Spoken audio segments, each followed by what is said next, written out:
For years now, the fountain pen community has treated bleed-through, feathering and ghosting as though they were unforgivable sins of paper. Open almost any paper review online and eventually you'll hear the same phrases repeated. Minimal ghosting, absolutely no bleed-through, clean reverse side, usable backside. And somewhere along the way, they collectively decided that the perfect sheet of paper is one that looks untouched, clinical, almost disconnected from the act of writing itself. But I want to challenge that idea, because after spending some time with papers like Yu-Sari, Kakimori, Moleskine, Tomoe River, specifically the Tomoe Machine 9 era, Clairefontaine, Canopus, and Midori, I've started to think that the complaints surrounding ghosting and bleed-through are often seriously exaggerated, especially online. Now, before anyone accuses me of being unreasonable, I need to clarify something important. The 1.5mm long knife nib I'm using here is not representative of normal fountain pen use. This is an extreme case scenario, a stress test, if you will. Most people are writing with fine, medium, or broad nibs, and under those conditions, nearly all of these papers behave substantially better. So the discussion is not whether these papers are usable with ordinary fountain pens. Most absolutely are. This is about how we interpret bleed-through, feathering, and ghosting when a page is pushed to its limits. Because this nib floods paper, it dumps enormous quantities of ink onto the page. It exaggerates every weakness. It magnifies every imperfection, and it pushes papers beyond what most people would realistically subject them to in daily writing. And honestly, I think some feathering, some ghosting, and even the occasional spot of bleed-through under those conditions is completely natural. Not catastrophic bleed, not pages turning into paper towels, not ink exploding uncontrollably across fibers, but some evidence that liquid ink physically interacted with paper.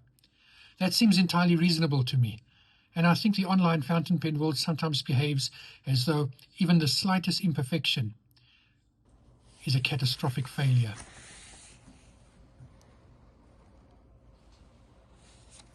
Especially when it comes to ghosting.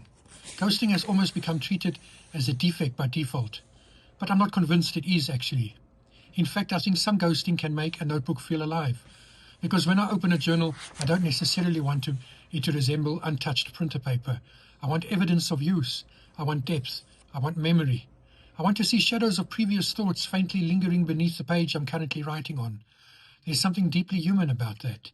A perfectly sterile page can sometimes feel emotionally dead, too clean, too controlled, too disconnected from the act of writing itself.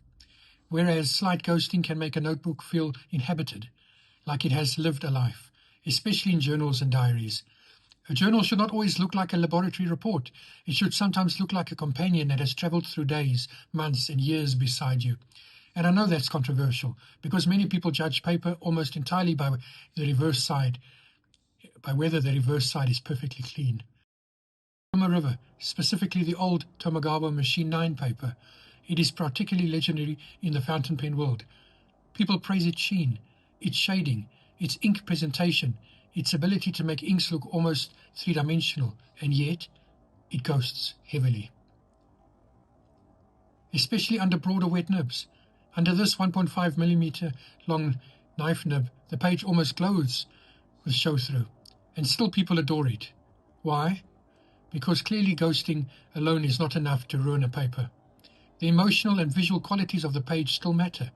Now, this discussion is specifically about bleed-through, feathering, and ghosting, not writing feel, not feedback, and not smoothness. The writing experience deserves an entirely separate discussion because that opens another enormous debate altogether.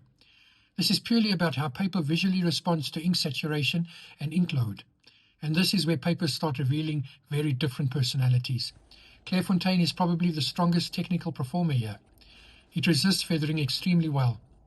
It handles saturation confidently. Even under absurd ink flow, it maintains impressively crisp edges. If your goal is maximum control and minimal bleed-through, Clairefontaine is incredibly difficult to criticize.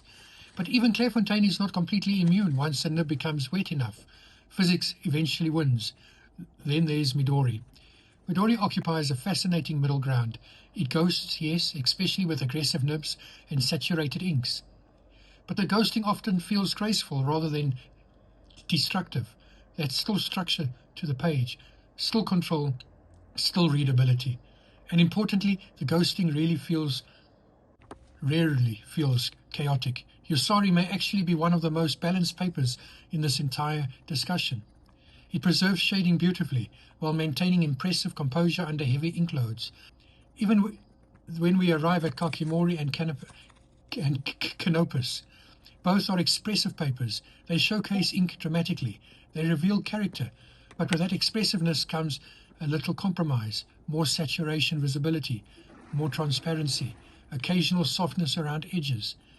But I don't necessarily view those qualities as flaws. Sometimes paper that fights ink too aggressively can become emotionally cold.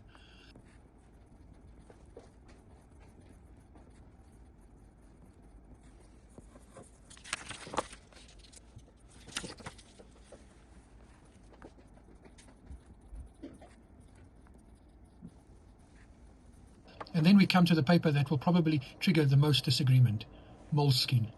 Now let's be honest. Technically speaking, Moleskine is probably the weakest performer in this lineup under a 1.5mm long knife nib. You are going to see feathering. You are going to see ghosting. Depending on the ink, you may even encounter occasional bleed spots.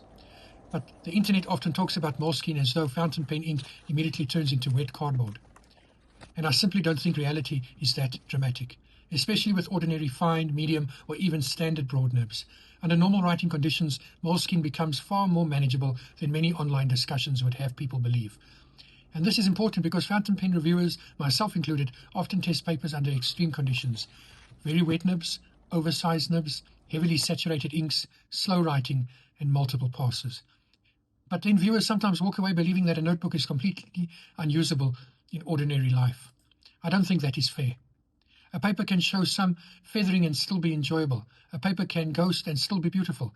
A paper can reveal the history beneath the page and still function perfectly well as a journal. And perhaps we need to stop treating every tiny spot of show-through as a moral failure. Because at some point we have to ask, are we testing paper or are we trying to defeat physics?